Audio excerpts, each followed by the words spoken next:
All right, good evening, everyone. Thank you guys so much for taking the time to come out tonight. I see a lot of familiar faces too, so I know some of you guys, this isn't your first time hearing this, so even though your oldest isn't in ninth grade, appreciate you guys also taking the time to come back out. The college landscape is ever-changing, and so we have a lot of information to share with you guys tonight. Before I begin, let me just start us off with a word of prayer. Father God, we thank you for bringing every family here, Lord, not just here tonight, but to TKA. Lord, we know that you have handpicked every student to be a part of this school. And so, Lord, we especially want to lift up our second semester ninth graders, Lord, as they're ramping up, going into high school. Lord, there's a lot of challenges that come, both academic and non-academic, Lord, spiritual and mental. And so, Lord, we want to raise up every aspect, Lord. Help us to raise healthy young students, Lord, that pursue after you. Help us to be stewards that support and can be a healthy resource for them to fall back on, Lord.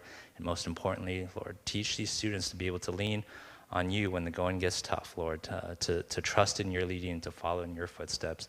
We thank you for this time tonight. Be a part of this conversation. In Jesus' name, amen. All right, so my name is David Yu. I am the Director of Academic and College Counseling.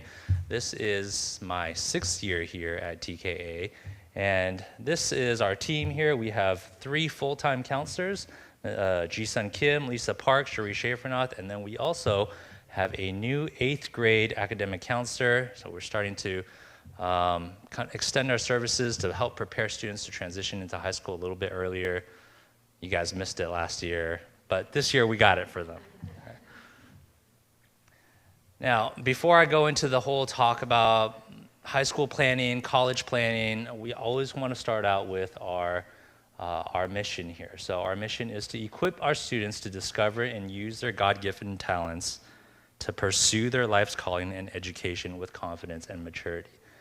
And some keywords I like to highlight: discover, right? I think high school is not just a pathway to college, but these are some of their most formative years, Lord, and we really want to encourage them to not just focus on what's to come, but really take time to appreciate what's here in front of them and their community. God-given gifts to pursue their life's calling, right? And then also confidence and maturity. And again, there's a lot of noise that comes in the world of high school. And so being there to kind of give our students the right tools to equip themselves and to prepare themselves for life's challenges and obstacles, I think that's our ultimate goal, not just to get into the best ranked schools or anything like that. So today we have a lot we want to go over. We are going to talk about both our high school planning, but also kind of give a brief overview on the college landscape. We start our counseling services in 9th grade, and so every one of your students is already assigned a counselor. If your student doesn't know who their counselor is, they can check on their TKA schedule, and right under their name, usually it'll say who their assigned counselor is. If you're not sure where to find it, feel free to send an email out to academiccounseling@tka.org, or have your students stop by the counseling office. We're located right next door to this building over here in P2. So part of what we do with our students starting in 9th grade is, earlier on we do a lot of academic planning. So helping them to be able to find balance in their curriculum, how many honors, APs is enough, how many is too much, what kind of extracurriculars should I be involved in, what are some summer plans that I should be thinking about. How do we get our students to thrive and not to sink? We recently took a survey for our 8th grade families, and one of the biggest concerns that 8th grade families had coming into high school was load adjustment. I mean, how much bandwidth can our students manage? And I think that's a very real problem that extends into 10th grade, into 11th grade, and onwards. Again, the number of APs and honors, this differs by each individual student, so we often get asked the question, oh, if I want to go to so-and-so school, how many APs should I be taking? Or how many APs are other students taking that my students should be taking as well? And we try to cater these conversations around the individual student. You know, how much can your student handle individually? What kind of activities do they have outside? What are their academic goals? how are they doing in other classes, and then also planning ahead for the college landscape. Is a 4-year college the right fit, or do we want to consider gap years, 2-year colleges, trade schools? There's a lot of different options out there for our students. And so it's not a one-size-fits-all kind of conversation, and that's why we begin our counseling services starting in 9th grade, so that we can take the time to understand the needs of each individual student and each family. Okay, so I'm going to pass this over to Lisa Park. Bring this down. Good evening. I'm Lisa Park. So our high school academic program is based on the UC-CSU subject requirements. So if a student follows our recommended course program, they will be eligible to apply for UCs and CSUs. But at the same time, we've also adjusted our TK graduation credit requirements to meet students where they are and to embrace different learning needs. So there's been a change, for instance, in the math requirement. A student needs to complete up to geometry to qualify, to meet the requirements to graduate. A student can take 1 year of a world language to graduate TK. So that's been adjusted. At the same time, we've also increased college prep courses, honors and AP courses. So this year, we added AP 2D art, we added AP pre-calculus, and AP macroeconomics. So we've added those courses. And then next year, we'll also be starting a business department.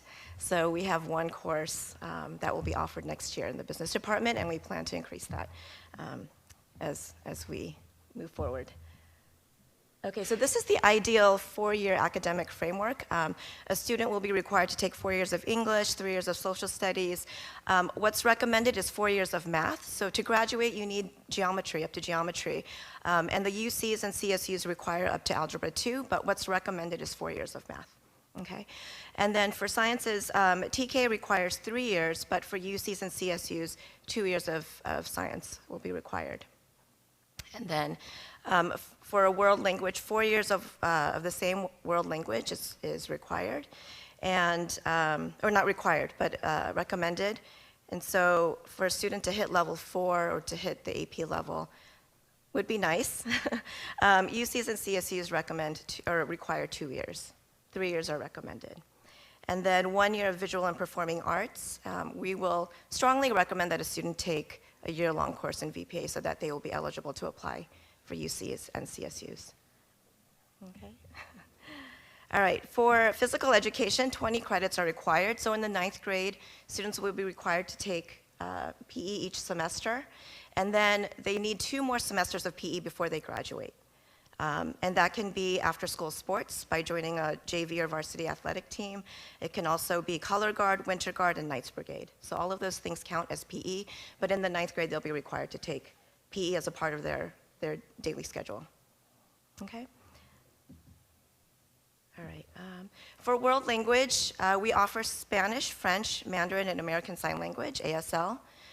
If you are aiming to complete 4 years of a level, a world language level, American Sign Language will only be offered up to level 3. So you want to choose well there. And Spanish, we offer honors for Spanish 2 and 3, and the AP level for Spanish, French, and Chinese. Okay, so this is the world language. And what we mean by level, because it's not necessarily 3 years. We have 2 examples here. For student 1, if a student started taking Mandarin in the 7th grade and they took Mandarin 2 in 8th grade, and then in high school, 9th grade, they took Mandarin 3, that's considered 3 years, or they've hit level 3. So they've hit the required, the recommended years of world language. Student 2, if a student places into Spanish for AP Spanish in 9th grade, if they enter AP Spanish in 9th grade, they will have completed 5 years or level 5 of a language. Does that make sense? And that gives them more room in their schedule for 10th, 11th, and 12th to take other courses. So some students will do it that way. But they do need 1 year of a world language to graduate TK, so they will need that 1 year. Okay?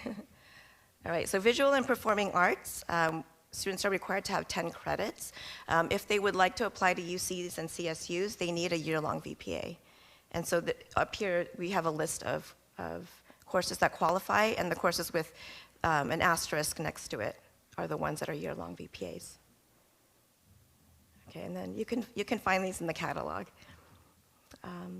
And then, as I mentioned earlier, we have a new department starting next year. It's the business department. And for the first year, we'll offer intro to business, but we're hoping that in following years, we'll offer more courses in this department. All right, thank you. I'm going to turn the mic over to Cherie. Hello, it's going back up. Hello, hello. I am Shri Schaefernoth. All right, nice to see you all tonight. All right, let's keep it moving here. Okay, honors classes. So these are our honors classes offerings. You'll see the ones that are highlighted in yellow, and you'll see underneath it says equals weighted honors course. So we have 3 of those: biology honors, chemistry honors, Spanish 3 honors. And what that means is that, similar to AP classes, they are given an extra grade point that counts in their GPA. Does that make any? It might not make any sense right now, but we can explain that a little more. But basically, it gets another extra point added. So just those 3, not all of the honors, but just those 3. So just take a note of that, because sometimes that's a big question. Academics, so advanced placement courses, what are those? That's a hot topic. A lot of parents, a lot of students, everyone gets excited about that. You get to high school, I can take an AP course, yay! Or I can take 10 AP courses, yay! Or maybe not 10. So just so everyone knows what those are. So AP courses, advanced placement courses, are college-level courses operated by the College Board. They provide students an opportunity to experience an intro-level college class while still in high school. And sometimes those classes are awarded college credit once you've applied to colleges, but it does depend on the school, depends on a few other factors, but just so you know, sometimes those classes are awarded college credit as well. There's an exam that students take in May, or in April or May usually. So the benefits of taking an AP course, especially to colleges, it shows motivation and ability to take on rigorous college-level courses. It demonstrates academic interests in a subject related to potential major career. It gives students an extra grade point in GPA calculations. We talked about some of those honors classes that do that as well. All AP classes do that. They give an extra grade point in GPA calculations. And then potentially, based on the college, it gives college credit or subject placement based on AP test score. So that's what I was mentioning before. Students take a test. When they take an AP class, they end up in the spring, they take an AP test, and depending on how well they score on that test, they can receive college level credit or placement in college, but it does depend on the school. Okay, you'll see at the bottom there, TKA AP caps by year. So we do cap the amount of AP classes that students could take per year, so based on their grade in school. So you see 9th grade is capped at 2, 10th grade is capped at 3, 11th grade is capped at 4, then 12th grade you can take up to 5 APs. So this is the maximum amount of APs that students can take per grade year. Okay, these are our STEM AP course offerings. You can take a look at that list there. You'll see one highlighted, AP Pre-Calculus, as Lisa mentioned earlier, that's one of the new ones that we have, but these are ones that we've had for a while. And then you have AP course offerings. This is in humanities. Again, you'll see the 2 highlighted at the bottom that were mentioned already. AP Macroeconomics, that replaces our Honors Econ. That's what it was previously. And then you'll see the AP 2D Art and Design. That class is a full semester of a intro college art class. So if your students are interested in art or they're really good at art, that would be a really good class for them to take. So those are the humanities AP offerings. So high school course selection. Some of your students, if they applied for APs for next year, they just finished that process, filling out the AP application. This is part of how we kind of do that part of the process. So you have grade prerequisites and previous coursework. So everyone has access to this as well. You can look at it in our course catalog to see what the prerequisites are for different courses, but grade prerequisites and previous coursework, AP committee approval. So if some of your students applied for AP courses coming up for this coming fall, you'll notice they filled out a form and it gets sent to the AP committee for approval. Student interest and passion, we try to encourage students, don't just take any AP, take ones that you're actually interested in. because there's a high chance you probably would do better in it and you'll enjoy it, right? You don't want to take AP Calculus if you don't really like math. So we try to encourage students, of course, take classes of interest and passion, and of course, balance. Like we mentioned on the previous slide about the balanced load and the caps for the AP, part of that is really to help instill that balance. So students are not overloading their schedules with all these AP courses thinking that they have to take them in order to be competitive for college admissions. They don't. They can take what is a good amount for them and still do very well and get into great schools. Okay, this is our academic course planner worksheet. You can access this. We have some located in our office, physical copies. We can email them to you if you would like a copy. There's all kinds of ways. There's also on the website, you can find this. But this is basically just an academic course planner. You can go through with your student and count how many credits that they have, how many, of course, they'll need 240 by the time they graduate TKA. But this is a good way just to kind of keep track. But of course, if you don't want to do this, you can come visit us in our office. We will help you with that. But this is a good way to keep track of it yourselves. How many, like for things like PE especially, or things that, are requirements, how many credits? Do they have 20 PE credits? Do they have, their 10 credits of EPA, things like that. But of course, you can use this to track all of the courses, but you can get a copy of this if you'd like one. Just let us know. Okay, this is a sample schedule for 10th grade. So this, by all means, is not everyone's schedule and what everyone's schedule looks like. These are just samples, but these are two examples. One is more, the one on the left is a little bit more of on the standard side. The one on the right, you'll see includes a little bit more honors or AP courses. But this is just a sample of 10th grade schedules, what they all mostly look like. You'll see an elective at the bottom, but typically, they have Bible. It's just a semester for 10th grade, and so they will have another semester elective. Then they'll have their history course, English course, math, science, and then if they're taking their a language course, they'll have their language, and then another elective, full year elective usually, or two semester electives. Okay, standardized testing in high school. So this year, or 9th grade year, students take the PSAT 8 and 9. Okay, they take that in 9th grade. 10th grade, they'll be taking the PSAT. And then in 11th grade, you take the PSAT, the National Merit Scholarship Qualifying Test. So that's like the big one that you may hear people talk about. 11th grade is when you take the National Merit Scholarship Qualifying Test. And then SAT, you can start taking 11th grade, so 11th and 12th grade is usually when the SAT is taken. Okay, all right, GPA, grade point average. So the only physical education class included in the GPA is strength and conditioning. So please be aware, and you will see this on your students' transcripts as well, PE does not get included in the GPA calculation. So that's mentioned, but then some families want to know it is not, except for strength and conditioning, because that's considered an elective. Even though it is a physical class, it's considered an elective. No pass or fail classes. So if your student's taking a pass or fail class, that is also not going to be included in the GPA calculation. What is the difference between the academic GPA and the unweighted GPA? So we talked a little bit, you have to think a few slides back, but we talked about that extra grade point that's given for certain honors courses and certain AP courses. Okay, this is where that comes into play. So you have your academic GPA, which is going to include the weighted, it's going to include those extra grade points that are calculated into the GPA. The unweighted GPA is going to be your student's GPA calculation without any weighted courses. So AP, honors, if you took those extra grade points away, that would give you your unweighted GPA. If you add those into the calculation, that's going to give you your academic GPA, which is also called a weighted GPA. And then which GPA do colleges look at? Well, which colleges are we talking about?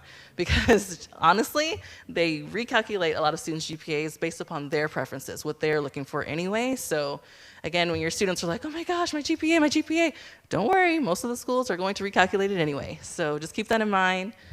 Yes, it is important, but colleges have their own preferences when it comes to GPAs because all high schools are not the same, so they have their own way of kind of leveling the playing field and making things clear for them with their decisions. Okay, let's see, this is a student transcript. This is just an example of what one will look like because you don't get these in middle school, right? So This is just what it looks like. This is what ours looks like. All of them look different in high school, so you'll see at the very top, that's where you'll see the credit information. It might be kind of hard, especially if you're in the back. I know this is a picture. Again, if you want to see one of these close up, we can email your students to you, or you can come see us and we can print one out for you. But at the very top, you'll see the credits, so total credits that your student has taken. You'll see their academic GPA, which we just talked about, which is the weighted GPA, and then you'll see the unweighted GPA right next to it. And then you also see some few things that the school does not rank. We do not rank at TKA, so if your student ever comes and asks, or, oh, I wonder what rank I am, there is none, because we don't rank here. Some schools do, we do not. And PE, not included in GPA, that's also on there. Number 2, these are your courses taken group by semester. So again, I know this is probably really hard to see, but if you're ever looking at a transcript, just know it's separated by semester. So it's not just all the classes your student has taken, they are separated by semester and by school year.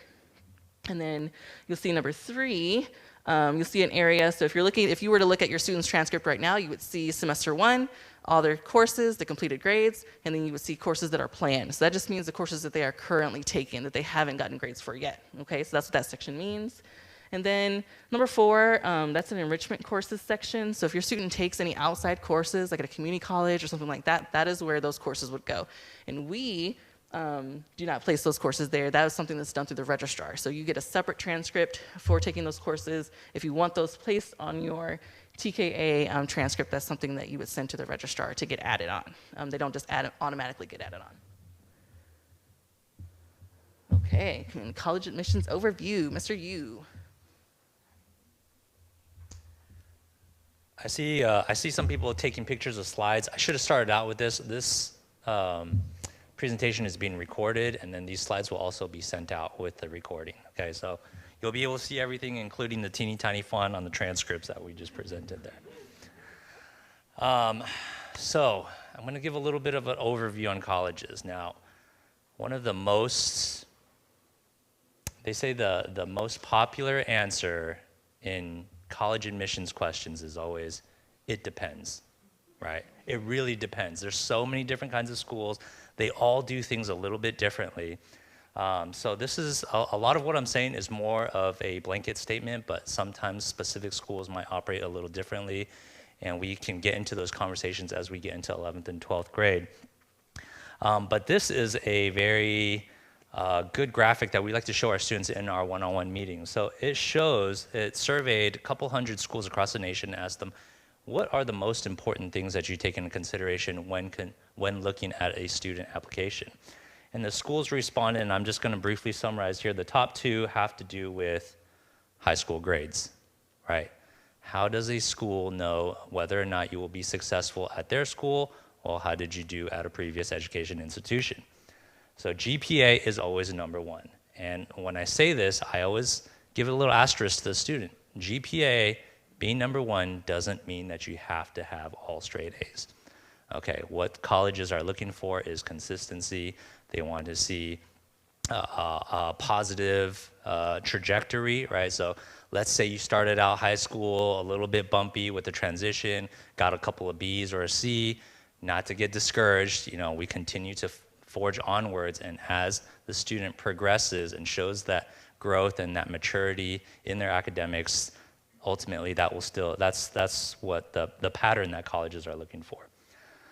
Number 2 is called the strength of high school curriculum. So we call this academic rigor, right? This is how many APs, how many honors students are taking. So again, this is a very it depends type of question. When we talk about academic rigor, it can come in many forms. For some students, they may work their first 3 years in trying to build up enough courage to take an AP into their senior year. For others, it might be 2 APs freshman year, 3 APs and chem honors sophomore year, and so on and so forth. So for every student, rigor looks a little bit different. For every school, rigor looks a little bit different. What a lot of you guys are holding in your hands right now is our school profile. So with every college application that gets sent out from our students, something similar to what you guys are holding gets sent out to the schools as well. So every school who's looking at our students is looking within the context of the TKA framework, what kind of APs we offer, how many students they're up against, We're a school that limits the number of APs, so that's disclosed on the school profile as well. So when they're considering our students, they know, hey, I'm looking within this TKA, how TKA operates, not how Monte Vista or Homestead High School and their students with 7 APs at a time operate, right? Everything has to come within context. And then number 3 is the positive character attributes. Now this is super generic, but it's kind of a combination between the essays that students will be writing their senior year, their college rec letters from their teachers, the counselor recommendation letters, and the extracurricular activities. So all of that kind of helps demonstrate, hey, helps colleges extract what are some positive traits, what are some positive attributes about this student that might stand out. So, a couple of Q&As, honors courses versus AP courses. What is the difference? Honors is essentially a accelerated high school course, right? If your student, for example, English, really enjoys the subject, wants to be challenged a little bit more, English 10 honors is a great way to kind of prepare them for the next stage, maybe AP courses later on in 11th and 12th grade. AP stands for Advanced Placement. AP courses the curriculum is created and moderated by the College Board, which also owns the SAT. And so students are preparing for the AP exam in May. It's a 3-hour-long exam. If students pass, they're eligible for college gen ed credit as well. So AP courses are essentially college-level courses, which is why at 9th and 10th grade, usually we don't push too hard for students to start taking those courses, and they kind of just work their way towards it later on in 11th and 12th grade. Is it better to get an A in general or a B in an honors or AP course? This is a big question, and again, answer, it depends, right? A lot of times with the B or B minus in an honors or AP course, an otherwise straight A student might start to feel a lot of pressure inside, and sometimes that might affect their extracurriculars. They feel like, I don't have enough time to do this. They start cutting out things, or it might start affecting other classes. And so we want to make sure, again, highlighting that balance, right? If the student is engaged, the student enjoys learning, there's nothing wrong with getting a B in an honors or an AP level course. But again, if it starts to affect other areas, then maybe lightening the load is the better way to go. How many AP courses should my student be taking? I think you guys all already know what I'm going to say here. It depends, right? And we ask this to a lot of schools at a lot of different conferences. This often comes up. Just for context, UCLA, one of the number 1 most applied to school in the nation, tells us somewhere between 5 to 7 APs across all 4 years is more than enough for them to judge whether or not a student will be successful at their school. Stanford, one of the top schools in the nation, tells us anywhere between 7 to 10 APs is plenty for them, okay? Which is a lot still, I know. But the reason why they offer that range also goes to show that it's not the number, like whoever has the most AP automatically wins, right? It's not a contest to see who has the most. Colleges use what's called a holistic way of looking at admissions, and so they care not only about the number of APs, they care about the GPA, they care about the essays, the rec letters, they care about the whole student and how they're balanced. And so if a student is taking a bunch of APs but ends up not having any sort of extracurriculars, that could harm them as well. And if you look at our data over the years, we have plenty of students with top-notch GPAs not get into the same schools as students with lower GPAs who are more well-balanced. Extracurriculars. What are extracurricular activities and why are they important? So there's an example I like to use when I'm meeting with students. I say, Anthony here, he's one of mine, right? Let's pretend Anthony and I are admissions directors at the prestigious University of Anthony, all right? Everyone wants to apply to our school, and we're all looking at transcripts, and after a while, everyone's got the same number of APs, everyone's got the same SAT score. What exactly are we looking for? And so UC Santa Barbara posed this question: would it be more impressive for a student who's taken Mandarin 1, Spanish 1, French 1, American Sign Language 1, or for a student who's taken French 1, 2, all the way through AP? What do you think, Anthony? Why is that? Because you're just getting better and better, right? There's a mastery of skill, there's consistency with it. Now, obviously, there's nothing wrong with knowing the basics of four languages. I mean, that's better than not knowing any languages, right? But really, if you want to demonstrate strength and commitment and mastery, kind of building off consistency is what they're looking for. And so the same goes in extracurriculars, right? We have a lot of students who are like, oh yeah, now I'm in high school and things have to be cool and being a Boy Scout's not cool and I've been doing it for 10 years and now I don't want to do it anymore. I always tell students, colleges love Eagle Scouts, right? If you can be a black belt in something, if you can reach level 10 in your piano CM test, anything like that that demonstrates like, hey, I've invested my time into something, I've built something. These are much more weighted activities, all right? So encourage your students. If there's something that they've been doing for a while, hold on to it, okay? Because these are a lot more valuable than picking up trash at a park one time or reading books to kids at the library one summer, right? Hold on to those big activities. And then, of course, balancing loads again, right? So activities is sometimes a great way for students to step away from the rigors of the classroom, the stresses of the classroom, and allow them to kind of organically pursue things that they're interested in or things that they're passionate about.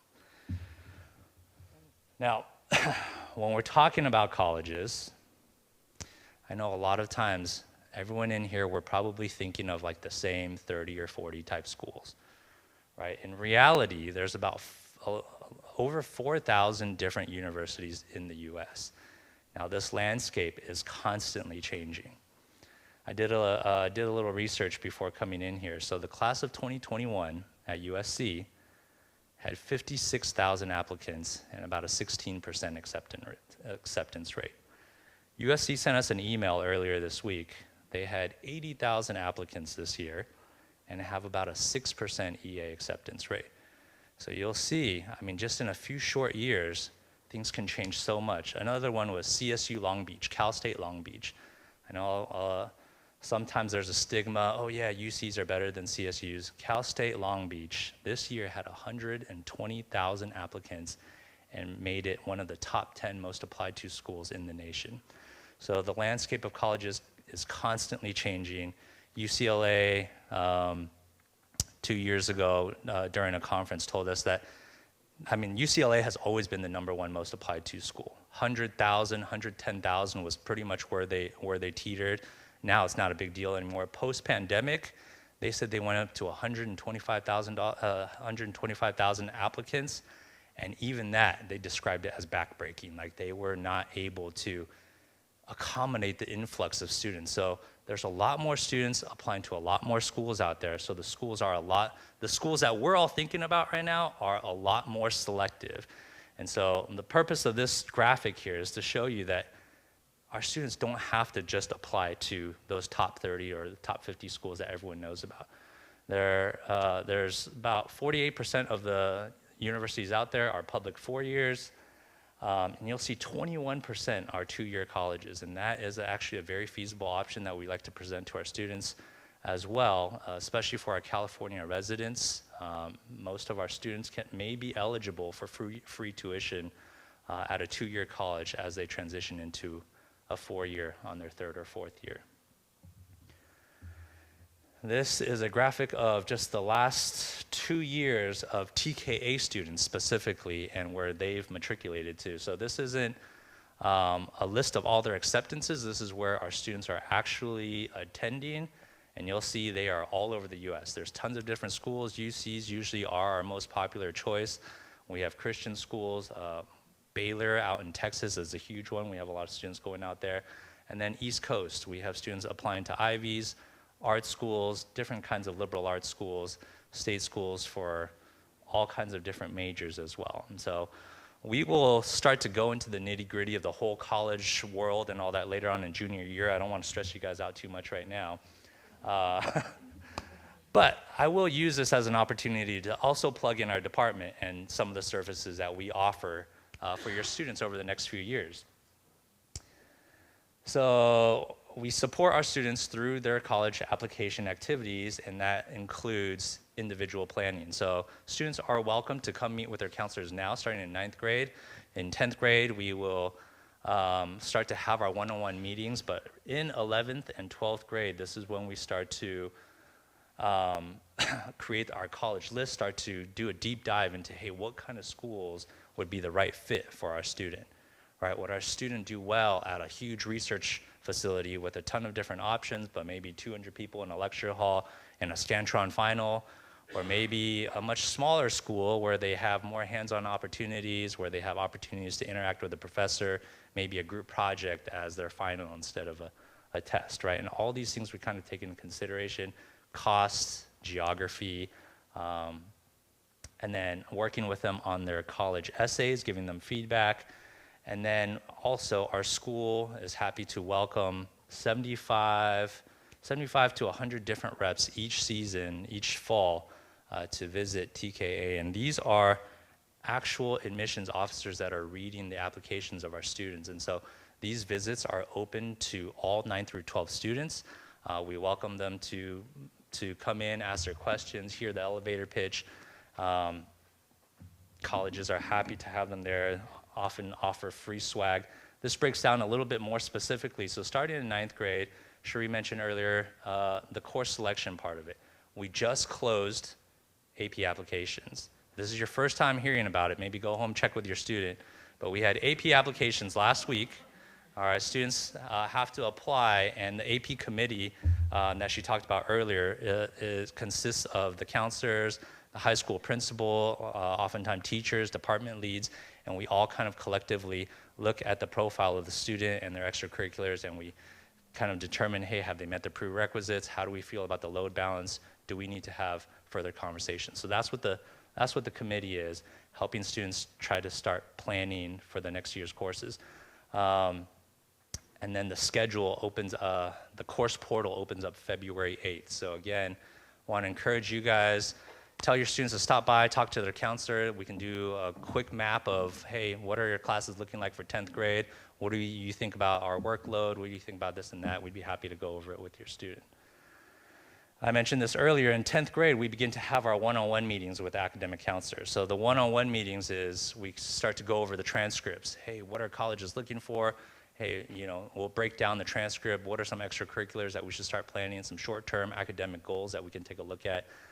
We have inventory workshops. So if your student is one of those people who's just like, I have no idea what I want to do, right? We have different resources that allow them to kind of like assessments for them to figure out what their potential is. And even if your student does know what they want to do, I know I want to be in STEM, right? STEM is a super broad field, and it helps them kind of explore a few more options that way through our inventories. And then again, in 11th and 12th grade, we offer in-class workshops. One of the most productive services that we have, Wednesday mornings. I know the God-given right for students to be able to sleep in and come to school at 10 o'clock. Seniors, first semester, they all come Wednesday morning. We have the library booked to the computer lab, and they all just come in with their devices, and everyone's just working on their applications together. All of our counselors on hand, ready to answer questions, read essays, and just work with the students. Also, we have a June college workshop for our juniors. So as they're preparing to ramp into application season, right after they finish junior year, we have a 2-day workshop with guest speakers that helps them start to kind of shift gears and think about, okay, how do I start working on my Common App essay? How do I start working on my UC essays so they can have maximum efficiency over the summer? And then, of course, info nights and info nights like these, and then we have our rep visits that come. So here's an example of some of the schools that have visited us over the last 2 years, and you'll see it's a wide variety of schools, right? We have our large public schools. UCSD was here this past year. We have our top tier schools like CMU, Carnegie, Georgia Tech, Rice. We have our art schools like Savannah. We have our Christian schools like Wheaton, Biola, and Baylor.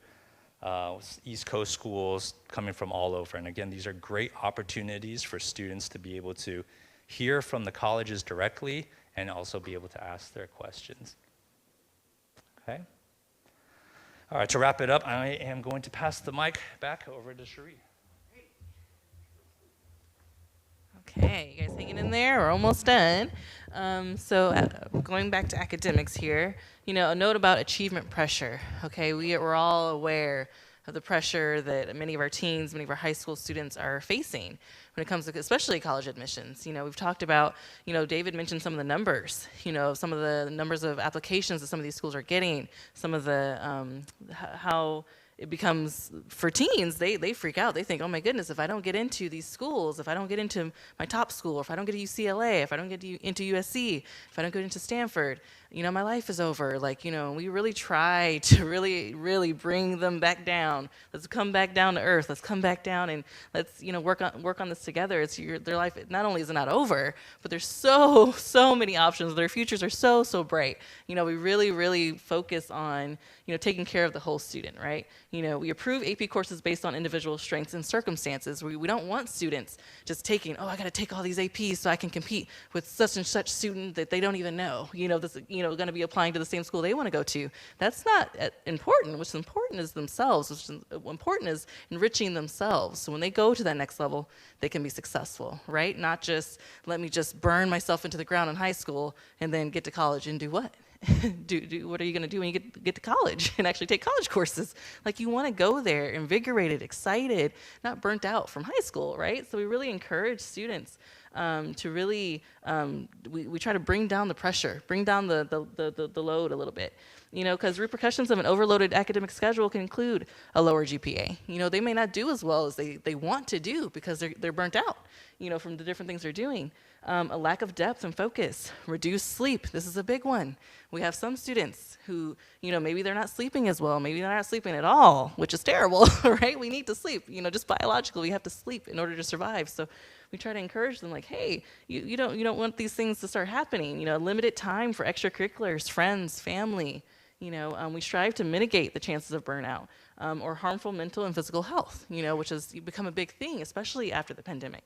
So we really encourage students, we try to bring down the pressure in terms of the academic pressure. Tips for balancing academics. Know your individual needs for downtime, sleep, friend, family, etc. Some students, not only do they have a heavy academic workload, but their extracurriculars. Some of the ones even offered at school, certain sports like football, certain classes like chemistry honors, Knights Brigade, which is, playing, instruments, and that's a huge time commitment, right? Huge. So you add that, plus their academic workload, plus the things they have going on at home, and their families and siblings, whatever it is, it could become a lot. So we try to remind students to keep all these things in mind. When we're planning courses and we're planning your years and your courses for high school, let's keep these things in mind so there's balance. We don't want them to, start having to cut things out, but we just want them to have balance. So if that means, okay, maybe you only take 3 APs this year, pick your top 3, so that you have time to sleep, so you have time to do well, so you have time to also give to these extra things that you have in your life. Keep the activities you enjoy, even if that means taking less rigorous courses. So some students, they'll come to us, they'll be like, okay, Mr. Yu or, Mrs. Schaaf, should I, take, I really want to take AP Lang, but, I don't know if I'm going to have time, or AP Lit, I don't know if I'm going to have time to do the homework. Should I take, American Lit, or should I take another class? We'll have that conversation, because it really is individualized. Could a different student maybe handle taking that AP? Probably. Could they take 3 or 4? Probably. But maybe this student has Knights Brigade and plays football and does all these other things, so maybe it's not the best fit for them. So we have those conversations. Take study hall if busy after school every day. So students who do have a really packed schedule, we have study halls available, especially as you get to 11th and 12th grade, their schedules open up a bit. So in terms of their requirements, that they meet those already, so that their schedules open up, and even before that, their schedules can open up where they have availability for at least a semester study hall if needed. Don't make grades your idol. We try to encourage students, do not make grades your idol. Your GPA, your grades, after you go to college, you're probably never even going to think about it again. I haven't thought about my high school grades in 15, 20 years probably. I don't know. Who knows what they were? I don't even remember anymore. But to them, it is their whole life. But we try to remind them, do not make it your idol, okay? You're going to do fine. You're going to do great. Try to do well. Do your best. We want our students to do their best. Not get an A+ or do this because someone else is doing it. No, do your best and let that be enough. Be content with doing your best. So we really encourage our students to do that. So we have a couple upcoming events. So David mentioned our AP course request that was already due last Friday. But again, if this is your first time hearing it, just let us know. Tell your students to let us know in case they missed it. The course selection portal opens on February 8th, and course selection, the deadline is February 20th. Okay, so that you'll also get other reminders about those dates, but just so you know. Additional reading, if you want to take a deep dive into college admission reading, these are two recommendations from us. Some of us have read them. Who Gets In and Why? A Year Inside College Admissions. That one's by Jeffrey Zelingo and Valedictorians at the Gate by Becky Minster-Sabke. Sorry, but both of these are great books if you want to kind of take a peek behind the curtain of college admissions. I'm sorry. Oh, you read them. Oh, sorry. Okay. Yes. But both of these books, if you are interested in kind of taking a peek behind that curtain, what are schools really looking for? Both of these books do that. Both of these authors have they've sat down with college admissions representatives. They sit down at Ivy League schools, public schools, some of the big headliner schools, and they've asked them questions like, what does this process look like? What are you looking for? Because all colleges, and universities have institutional priorities, basically. They all have things that they're looking for that we're not aware of, right? The students aren't aware of, the families aren't aware of, and they change every year. What do they need? What are they looking for? Sometimes it comes down to money. Sometimes it comes down to, do they have enough, donors? Do they have enough legacy kids? It changes all the time. So some students, they can think, oh, if I have a 4.5 GPA and all these activities, that's going to mean I'm going to go to Stanford. That's not what that means. It depends on what they're looking for each year, right? So both of these books really give you a peek inside that process and what that looks like and why it is that way. So that helps. Yeah, and I think that's it, right? So are we doing a quick Q&A? Okay.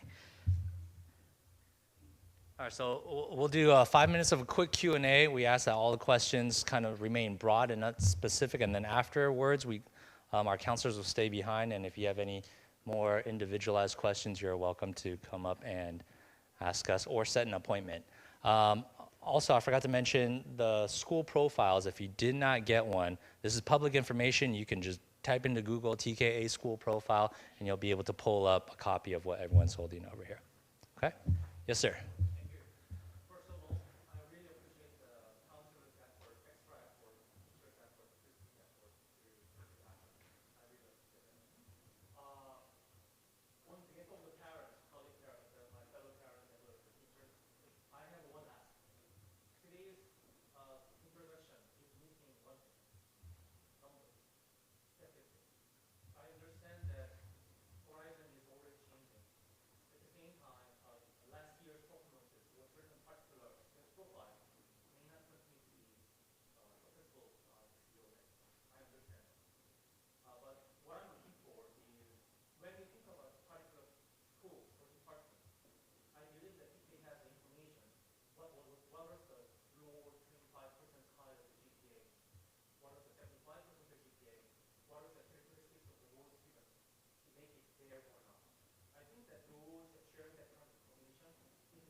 So thank you. That's a great point.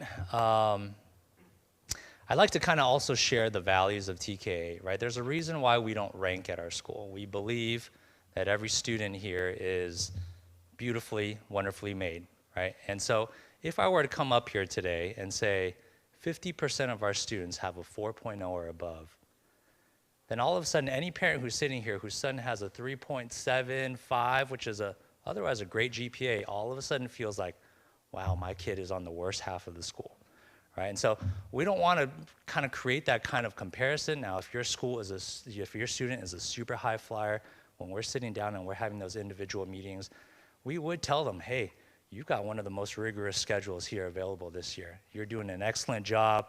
Keep up the good work. And as we kind of ramp up into 10th and 11th grade, even when I'm writing rec letters for 12th grade students, we don't rank, but I might mention in the letter, hey, this student is among the top 10% of our class, right? But I think in a public forum, sometimes numbers within the TKA context might create unwanted sense of insecurity or competition. But if you'd like to talk offline about kind of GPA range, I'd be happy to go over some numbers with you. Yeah. Yes? What kind of scholarships are awarded to TKA students? So, okay, so the question is, what kind of scholarships are awarded to TKA students? Now, scholarships, generally, the biggest amount of scholarship comes always from the school directly, right? And we'll talk a little bit more about that later on in our 11th grade parent meetings, but private schools usually award the largest scholarships. Now, there's two main kinds. There's a merit-based scholarship, and there's the need-based scholarship. Merit-based is usually based on your GPA or accomplishments. So if a school sees, hey, this student has excellent grades, excellent leadership skills, and we really want them, we'll offer a merit-based scholarship to try to attract them to come to our school. Other schools offer need-based, so they might look at a student and say, okay, this student fits within our profile, we would love to have them here. Financially, they may not be able to swing it, what can we do to kind of meet them halfway? So those are the two big kinds. We also have private scholarships, so that makes up for a much smaller amount. Private scholarships, students have to apply for the scholarships themselves. You can do search engines like scholarship.com, and usually they might require a rec letter or an essay, and you can get a couple hundred to a couple thousand at a time. And then from the government, those are usually, they call them scholarships, but it's really financial aid, student loans, work-study type programs. Yeah, but those are the most popular kinds. Yes?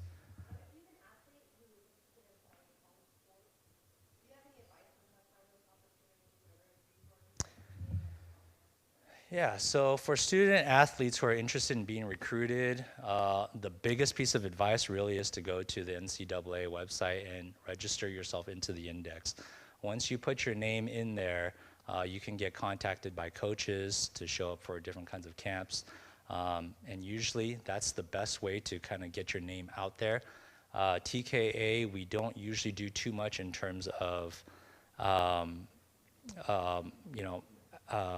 interactions with the coach and all that, except outside of football. So our athletic department will have more information on that, but they're the ones within football that are connecting us to the colleges. Now, if your student is interested in other sports, for example, basketball, volleyball, and wants to get recruited, most likely they should be playing at a very competitive club level, and those coaches usually have the access to outside schools. Yeah.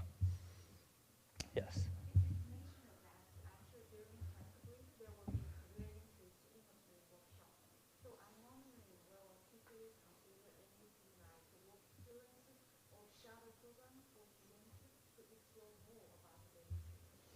So the question is if TKA would consider offering shadow program or work experiences for students.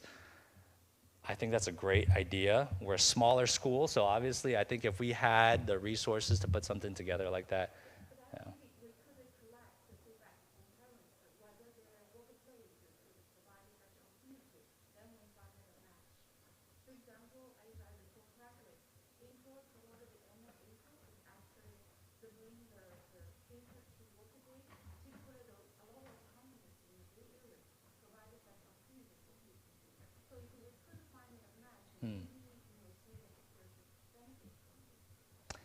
Yeah, so I know take your kid to work day. I don't know about take all the kids to work day, but I mean, yeah, we'd be happy to.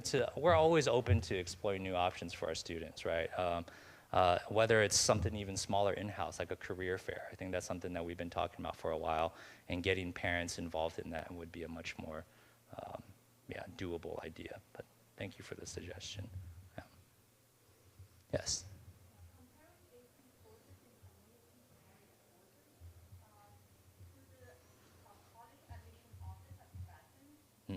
Yeah, so the question is community college courses versus AP courses, which is a great question. We actually have a large population of our students who are taking community college courses outside of TKA, whether through the summer or on top of their current studies as personal enrichment.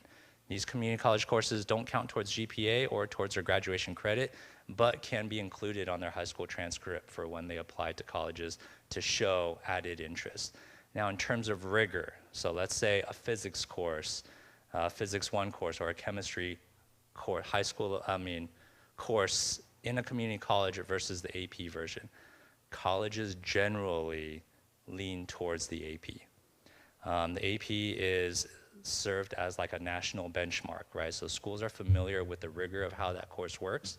And so, and if they're familiar with the school and the context of the school, it makes more sense for the student to take the class within TKA than to take it outside. Yeah. Yeah.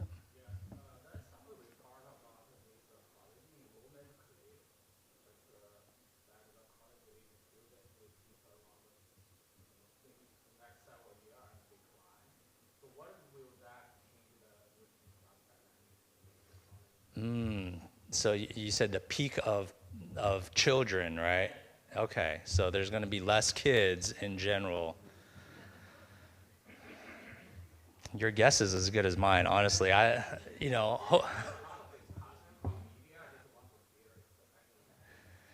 Yeah.